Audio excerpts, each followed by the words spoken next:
Orang Jawa itu sebetulnya dulu yang namanya mati itu nggak ada ya.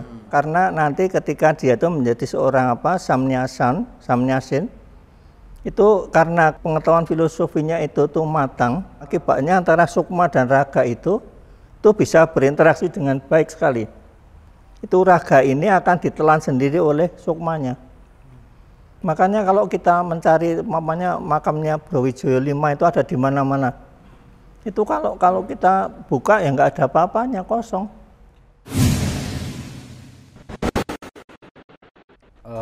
Pak Manu, Mas Gofur, teman-teman semua yang mengikuti obrolan kami ini, malam ini kita khusus ingin mencoba menggali secara mendalam, terutama dari hasanah kitab-kitab lama yang selama ini digeluti oleh Pak Manu ya. Dan kali ini yang pertama Pak Manu, saya ini kebetulan baru hari pendidikan ya, dan cukup rame di perbincangan di mana-mana. Tetapi saya mengikuti pendidikan itu lebih banyak dibicarakan mengenai apa yang kita alami saat ini, yakni sekolah. Tentu saja itu pun lebih pada sejarah yang kita ingat ya, terutama bahwa sekolah yang ada di Indonesia ini kan sebetulnya warisan dari kolonial yang akhirnya sampai berlanjut sampai sekarang dengan berbagai macam ragamnya itu. Nah, kali ini justru kami ingin tahu referensi dari kitab-kitab yang saya yakin banyak orang tidak ketahui gitu ya, dan mohon Pak Manu secara leluasa bisa mengutarakan terutama apa sih sebenarnya pendidikan menurut kitab-kitab yang Pak Manu pelajari selama ini, dan bagaimana juga praktek-praktek pendidikan yang pada saat itu berlaku, yang mungkin orang-orang seperti saya dan juga banyak orang itu sudah sama sekali tidak tahu. Ngertinya ya pendidikan itu ya sekolah.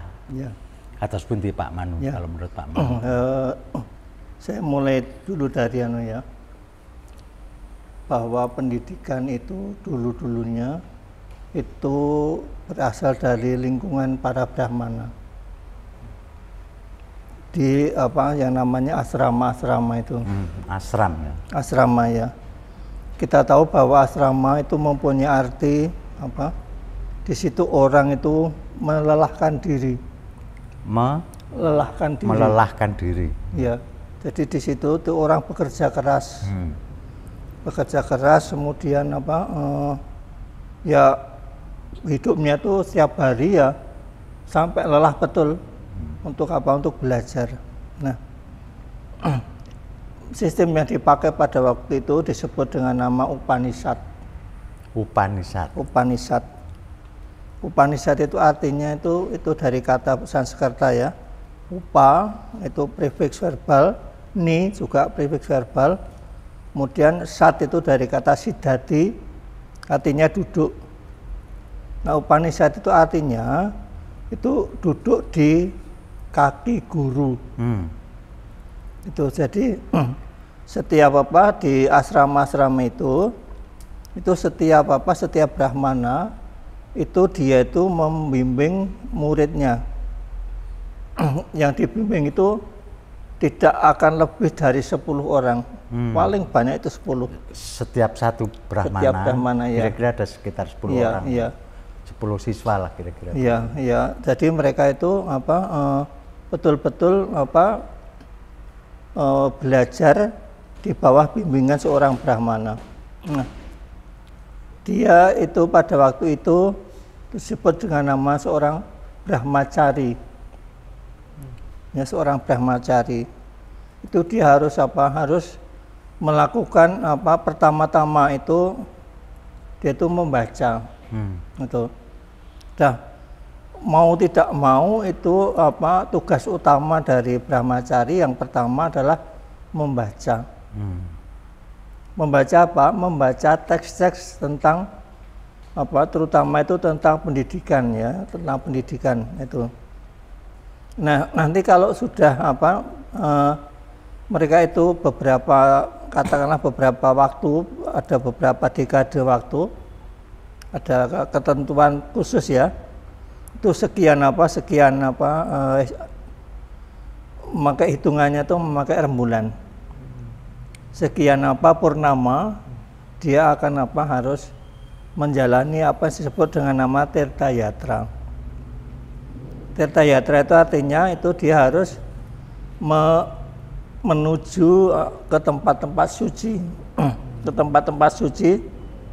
Tirta Yatra itu dari kata tirta dan yatra. Tirta sendiri itu artinya itu artinya menyeberang. Kemudian yatra itu adalah artinya itu dari kata ya, yang artinya itu jalan, berjalan. Kemudian tra itu berasal dari kata ter juga, yang artinya itu menyelamatkan. Jadi Tirta Yatra itu adalah perjalanan suci yang menyelamatkan. Itu. Menyelamatkan siapa? Itu menyelamatkan dirinya sendiri maupun orang lain. Itu.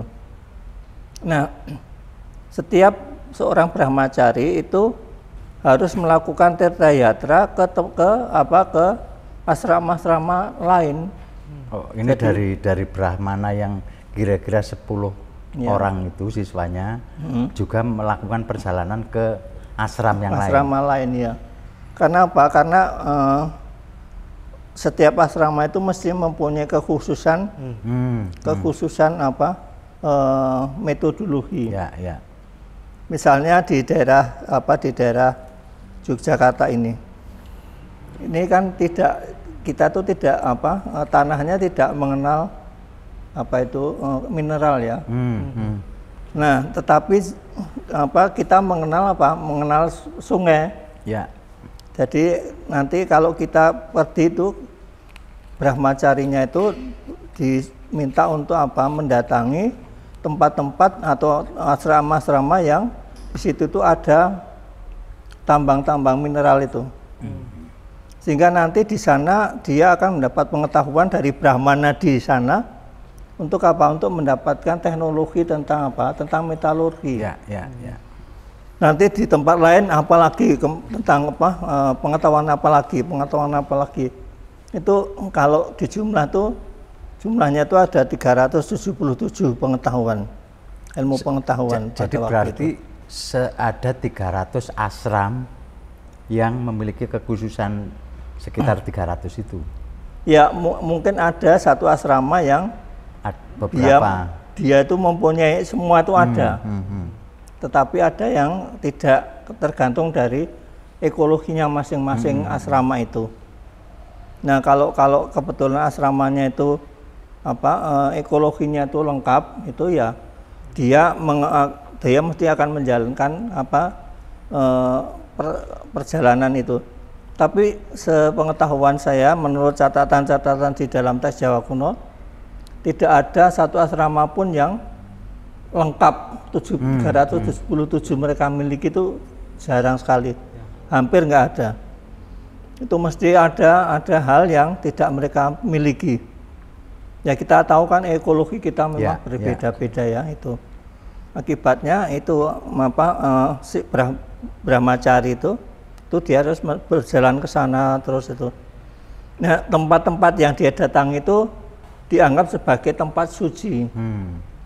Karena di sana dia akan dibimbing oleh Brahmana di sana. Ya, ya. Kemudian maka dia akan mendapat pencerahan di sana. Dia akan mendapatkan jalan keselamatan yang nanti akan berguna untuk menyelamatkan orang lain. Ya. Itu. Nah, ini yang yang diajarkan oleh para Brahmana pada waktu itu. Pendidikannya itu dulu semacam itu. Jadi Karena dengan cara yang semacam itu, akibatnya ya matang pengetahuannya, matang betul. Itu yang namanya nanti ketika dia lulus, Dia itu diupacarai yang dengan nama Upanayana. Kemudian setelah itu dia akan diberi serempang yang bernama Upawita. Nah, setelah itu dia dinyatakan selesai, kemudian dia akan menginjak ke fase hidup berikutnya, yaitu Grihasta. Itu artinya dia akan membangun rumah tangga, dia pulang. Kalau yang upayana itu fase itu namanya Brahmacari. Itu setelah Brahmacari. Upayana Ya, masuk ke fase masuk berikutnya. Grihasta. Itu nanti apa? Dia akan membangun rumah tangga di sana. Kemudian nanti kalau dia sudah punya anak, anaknya sudah besar juga, itu dia harus menyingkatkan diri ke hutan. Di sana dia menjadi seorang wanaprastin, artinya orang yang tinggal di hutan. Apa yang dilakukan di sana? Di sana dia itu memperdalam pengetahuan-pengetahuan yang sifatnya itu filosofi yang dulu pernah diperoleh pada waktu dia menjadi Brahmacari dulu. Kemudian itu dipraktekkan pada saat dia menjadi seorang parivrajaka atau wanaprastin itu. Ketika sudah berada di hutan itu. Iya, di hutan. Dia mempelajari filsafat sampai sampai matang betul itu. Nanti sampai pada tahap akhir itu saat yang namanya itu samnyasin, itu terakhir kali. Samnyasin itu adalah tahap ketika seseorang itu sudah menunggu saat-saat dia akan mencapai kemoksaannya. Itu. Oleh karena itulah kalau orang Jawa itu sebetulnya dulu yang namanya mati itu enggak ada ya. Karena apa? Karena nanti ketika dia itu menjadi seorang samnyasin itu karena pengetahuan filosofinya itu tuh matang. Itu akibatnya apa? Akibatnya antara sukma dan raga itu bisa berinteraksi dengan baik sekali. Dan setelah nanti akhirnya itu raga ini akan ditelan sendiri oleh sukmanya. Makanya kalau kita mencari makamnya Brawijaya V itu ada di mana-mana. Itu kalau kita buka ya nggak ada apa-apanya, kosong. Itu. Karena apa? Karena raga itu sebetulnya sudah ditelan oleh sukmanya sendiri. Akibatnya apa? Dia masih tetap bisa berhubungan dengan apa? Dengan keturunannya di dunia ini. Masih bisa memberikan pendidikan kepada anak cucunya. Ya. Ini yang agaknya ini paling susah, tataran ini paling susah bagi masyarakat saat ini. Untuk mengerti saja sudah. Ya, kita kan selalu sudah diberi pelajaran selama ini bahwa ketika ya sudah mati nanti kita, gitu kan. Mati raga ini sudah akan rusak begitu kan. Nah, kalau orang Jawa dulu enggak gitu. Kalau sukma itu sudah matang, dia bisa menelan raganya sendiri. Akibatnya yaitu tidak ada kuburan-kuburan yang kemudian ada isinya betul tuh enggak, jarang yang ada. Itu jadi 4 fase ini disebut dengan nama catur asrama.